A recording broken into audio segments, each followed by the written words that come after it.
राम हरे राम राम राम हरे हरे हरे कृष्ण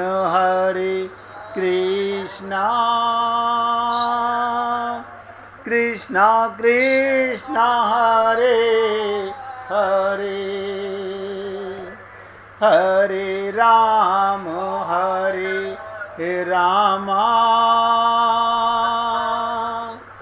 राम राम हरे हरे हरे कृष्ण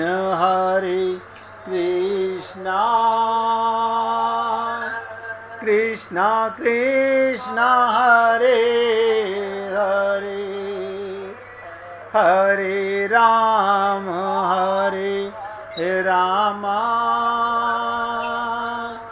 राम राम हरे हरे। सभी पुण्य आत्मा आज को फिर निवेदन कर रहा हूं, इतनी सी बात सुनने के लिए भी अगर आप अपने मन को एकाग्र कर लोगे तो सबका लाभ होने वाला है। कि क्या मांगा भगवान से, और क्या बोले, भगवान ने पूछा मांगो, बोला महाराज आपके पास ऐसी वस्तु मांग रहा हूं, एक ऐसी वस्तु जिसे कोई नहीं मांगता।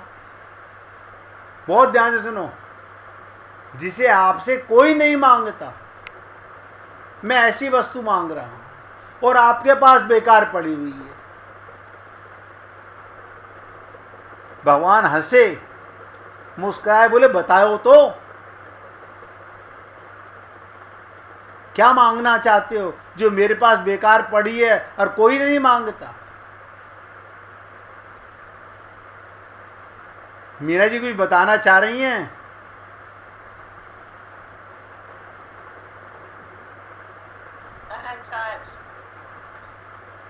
किसी हद तक आप पहुंची, बहुत सुंदर, सुनिएगा। तो क्या कहा, प्रभु आपके पास कोई आज तक अभिमान नहीं मांगता। अभिमान मांगने आपके पास कोई आज तक नहीं आया। प्रभु बोले नहीं भाई, ऐसा तो नहीं आया, कोई अभिमान नहीं मांगता।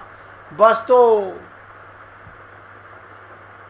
जो वस्तु आपके पास बेकार पड़ी है मुझे वो दे दीजिए। मीरा जी ने बताया अहंकार, अभिमान के बाद ही अहंकार आता है। लेकिन क्या मांगा, अभिमान किस चीज का? आप और हम लोगों को काय का अभिमान है? मकान का अभिमान, पैसे का अभिमान, सूरत का अभिमान, ज्ञान का अभिमान। कमाल है।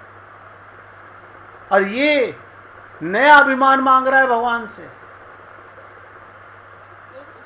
इस बात का मांग रहे हैं कि भाई प्रभु हमारे दिल में विराजमान है, इस चीज का अभिमान।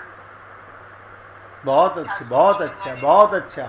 खुशी हुई है जान करके। उन्होंने क्या कहा कि भगवान हमारे हृदय में विराजमान हैं। ये अभिमान मुझे रहे कि मुझे संसार का पता नहीं, सब मरने वाले हैं, सब जाने वाले हैं, सब समाप्त होने वाला है। लेकिन प्रभु मैं आपसे ये अभिमान मांगता हूं। अब ध्यान सुनिएगा, अस अभिमान जाए जनि मोरे। क्या मांगा? मैं सेवक रघुपति पति मोरे। मैं सेवक रघुपति का और पति मोरे रघुपति, यानी मेरे हृदय में आप प्रीतम पति बन के बैठो, मैं कह सकूं कि तुम मेरे पति हो। आप हम लोगों के तो शरीर के खूब पति हैं, जो पति भी होंगे इस जन्म में वो कभी न कभी पत्नी भी बने होंगे। वो शरीर के पति को ही पति मानते हैं, परम पति को कौन पति मानता है? और सुतीक्षण जी मांग रहे हैं मैं सेवक रघुपति पति मोरे, मेरा पति मेरा प्रीतम भगवान राम है। आप मुझे ये अभिमान दे दीजिए, मैं आपका सेवक हूँ, आप मेरे स्वामी हैं। बस यही अभिमान मुझ में बना रहे और कोई अभिमान जीवन में शेष ना रहे, शेष ना रहे। हाँ, ऐसे मत कहो अभी तो हमारे पास इतना सब कुछ है। अरे बाबा, एक प्राण की सांस लेने की ताकत नहीं है तुम्हारे पास में, एक सांस भी तुम्हारा अपना नहीं है।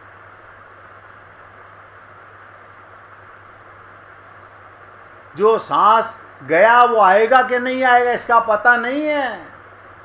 किसको अपना कह रहे हो? इन तुच्छे संसार की वस्तुओं को अपना कहते हो? ये शरीर एक पल में मिट्टी होता है, एक पल में, दूसरी सेकंड की जरूरत नहीं पड़ती। तो मैं आप सबसे निवेदन करूंगा, अगर आप भगवान से मांगना ही चाहते हो तो हे पुण्य आत्माओं, मैं सेवक रघुपति पति मोरे, मैं आपका सेवक हूँ, आप मेरे स्वामी। बस यही अभिमान मुझ में बना रहे, मुझे अहंकार हो, अभिमान हो। क्या बात, किस बात का? राम मेरे पति हैं, गोविंद मेरे पति हैं। जैसे मीरा ने कहा, मेरे तो गिरधर गोपाल दूसरो ना कोई। और इसके अलावा कोई अभिमान जीवन में शेष ना रहे। ये कब होगा? जब बाकी अभिमान नहीं रहेंगे। अब एक एक शब्द ध्यान दो। ये अभिमान माने सारे अभिमानों को काटने वाला है। अगर अभिमान ही करना है तो उसका करो जो कभी तुम्हें छोड़ेगा नहीं, जो कभी मरेगा नहीं, जो कभी तुम्हारे को दुत्कारेगा नहीं, जिसके बिना तुम कभी रहोगे नहीं। तो कहने का तात्पर्य, ये अभिमान सारे अभिमानों को काटने वाला है। ये भगवत कृपा के द्वारा अभिमान पर विजय। अभिमान की व्याख्या तो पूरे रामायण में अनेक रूपों में की गई, अब बड़े मनोवैज्ञानिक पद्धति से की गई। विभिन्न परिस्थितियों में अभिमान किन किन रूपों में आता है, अंत में उसे नष्ट करने के लिए भगवत कृपा की कितनी आवश्यकता होती है। सारे अभिमानों को मिटाने के लिए मैं सेवक, आप मेरे स्वामी हैं, ये अभिमान बन जाए। अंत में सब नष्ट, केवल एक अभिमान। साधक किस तरह से अभिमान से मुक्त हो पाता है, ये चर्चा मैंने आपको सुनाने का प्रयत्न किया। अच्छा लगे तो फिर निवेदन कर रहा हूँ, अच्छा लगे तो जीवन में उतारो, गांठ मार लो। ये अभिमान अगर है तो आप सही मायने में मनुष्य शरीर में भगवत प्राप्ति करने के अधिकारी हैं, अन्यथा केवल धोखाधड़ी है।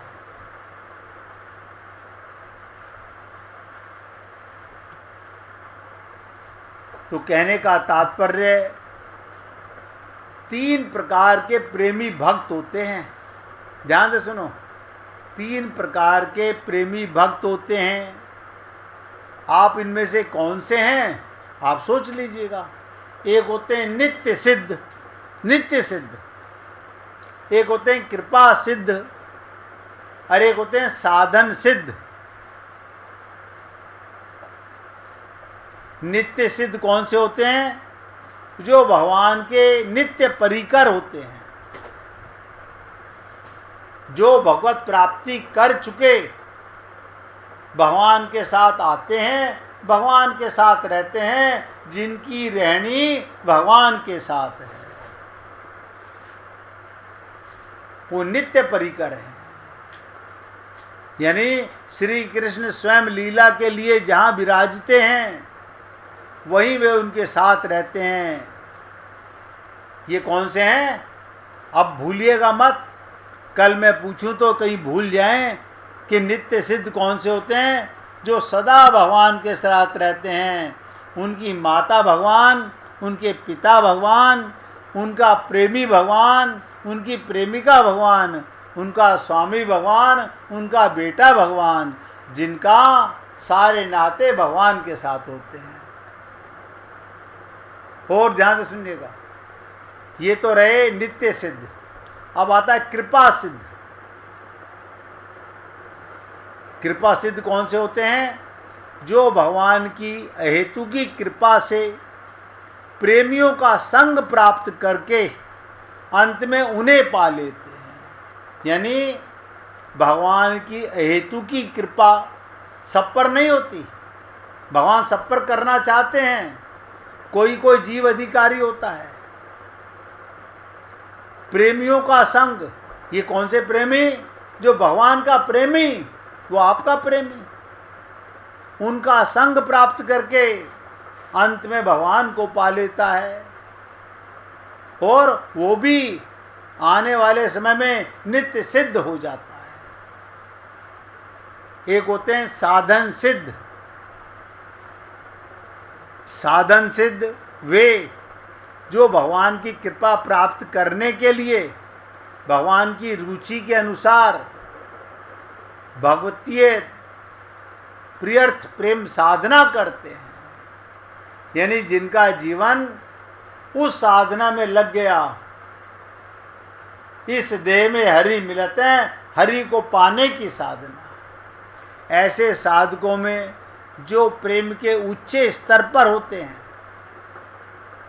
किसी सखी या मंजरी को गुरु रूप में वर्ण करके, बात ध्यान से सुनो, किसी सखी या मंजरी को ये भगवान के गुरु रूप में वर्ण करके उनके अनुगत रहते हैं। ऐसे पुरुष समय समय पर प्राकृतिक देह से निकलकर सिद्ध देह के द्वारा लीला राज्य में पहुंचते हैं और वहाँ राधा कृष्ण के सेवा के कृतार्थ होते हैं। ऐसे भक्त आज भी हो सकते हैं, आज भी हो सकते हैं।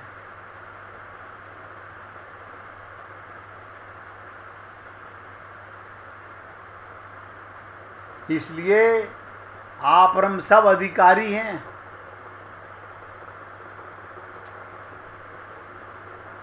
आज भी हो सकते हैं। कहा जाता है महात्मा श्रीनिवास आचार्य इस स्थिति पर पहुंच गए थे। वो सिद्ध सखी देह के द्वारा, ध्यान से सुनो, सिख सखी देह के द्वारा राधा कृष्ण की नित्य लीला के दर्शन के लिए अपनी सखी गुरु के पीछे पीछे ब्रज धाम में जाया करते थे, अपने गुरु का अनुसरण करते थे। शब्दों से जो लीला सुनाते, उन शब्दों को पकड़कर वो लीला में प्रवेश कर जाते। एक बार वो ऐसे ही गए हुए थे लीला में, स्थूल देह समाधि स्थित की भांति निर्जीव पड़ा रहा। यानी स्थूल शरीर निर्जीव पड़ा रहा। 3 दिन बीत गए। आचार्य पत्नी ने पहले तो इसे समाधि समझा, क्योंकि ऐसी समाधि उनको अक्सर हुआ करती थी। परंतु जब 3 दिन बीत गए, शरीर बिल्कुल प्राणहीन हुआ, तब उन्होंने डरकर शिष्य भक्त रामचंद्र को बुलाया। रामचंद्र भी उच्च स्तर का आरूढ़ था। उन्होंने पता लगाया और गुरु पत्नी को धीरज देकर गुरु की खोज के लिए सिद्ध देह में गमन किया। उनका भी स्थूल देह वहीं पड़ा रहा। सिद्ध देह में जाकर रामचंद्र ने देखा यमुना जी में, ध्यान से सुनो, क्रीड़ा करते करते राधिका जी का एक कर्ण कुंडल कहीं जल में गिर गया। ये लीला पहले भी सुना चुका हूँ, मुझे बहुत अच्छी लगी, दोबारा सुना रहा हूँ। श्री कृष्ण सखियों के साथ उसे खोज रहे थे, परंतु वो मिल नहीं रहा। तो रामचंद्र ने देखा सिद्ध देहधारी गुरु श्रीनिवास जी भी सखियों के यूथ में सम्मिलित हैं, उनके गुरु भी सखियों के बीच में हैं। तब रामचंद्र भी गुरु की सेवा में लगे और खोजते खोजते कुछ देर के बाद में रामचंद्र को श्री जी का कुंडल एक कमल पत्र के नीचे पड़ा मिला। उन्होंने लाकर गुरुदेव को दिया, उन्होंने अपने गुरु रूपी सखी को दिया और सखी ने युद्धेश्वरी को दिया और युद्धेश्वरी ने जाकर श्री जी की आज्ञा से उनके कान में पहना दिया। सबको बड़ा आनंद हुआ। तो श्री जी ने खोजने वाली सखी का पता पूछा और उसे अपने मुख से चर्बित तांबूल दिया। बस इधर श्रीनिवास जी तथा रामचंद्र जी की समाधि टूटी। रामचंद्र जी के हाथ में श्री जी का चबाया हुआ पान देखकर दोनों बड़े प्रसन्न हुए। अब आप सोचिएगा, ये भाव देह से भगवान की लीला में आप और हम लोग तो हाँ ये लीला तो हमने पहले कई बार सुनी है, इतनी देर में तो चाय बना लेते हैं, अभी तो इनको 5 मिनट लगेंगे लीला सुनाने में। हम ऐसे मूर्ख लोग हैं, हम लीला में देह छोड़कर भाव से प्रवेश नहीं करते। हम बड़े विद्वान हो गए, हम समझते नहीं ये तो हमें पता, पहले भी सुन चुके हैं। अरे बाबा, लीला का मतलब होता है उसमें खो जाना। अब मैं आपसे जो चर्चा करना चाह रहा हूं, क्योंकि अब चर्चा का कुंभकर्ण अभिमान मर गया, इसके बाद की चर्चा बहुत सार्थक चर्चा है। आपको ये भी बता दिया, अभिमान रहे लेकिन किस बात का रहे, मैं सेवक और वो मेरे प्रियतम, बस इस बात का अभिमान रहे। मानस रोग के प्रसंग में जहाँ से चर्चा आपके साथ शुरू की गई थी, बहुत ध्यान से सुनिएगा।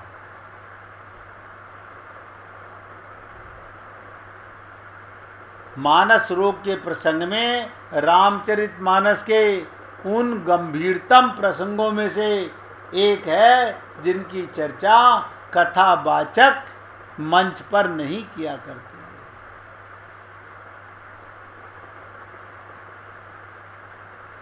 काकभुसुंडी जी के द्वारा पक्षीराज गरुड़ को, देखो फिर बोल रहा हूं, अगर एकाग्रचित्त होके सुनोगे तो अंदर जाएगी, और अपने आप को बुद्धिमान मान के इधर उधर मन भटकाते रहोगे तो नतीजा ठन ठन गोपाल मिलेगा। काकभुसुंडी जी के द्वारा पक्षीराज गरुड़ को संपूर्ण राम कथा सुनाने के बाद काकभुसुंडी जी ने जब गरुड़ जी से कहा, यदि आप और भी कुछ सुनना चाहते हैं तो बताइए। देखिए, पूछा, अब आप क्या पाना चाहते हो, क्या सुनना चाहते हो? तब गुरु जी ने काकभुसुंडी से 7 प्रश्न किए थे, जिनमें अंतिम प्रश्न था, मानस रोग कहू समुझाई। इतने दिनों से इसी पर चर्चा चल रही है और अभी आगे भी चलेगी, क्योंकि आपके अभी हम लोगों के मानस रोग मरे नहीं हैं। हाँ, सुनते हुए तो कई मास हो गए। क्यों? उन्हीं मानस रोगों में ममता मोह आसक्ति में, अहमता ममता में रहते हैं। मानस रोग क्या हैं और उनके लक्षण और उनकी चिकित्सा क्या है? तुलसीदास जी की कल्याणकारी भावना थी,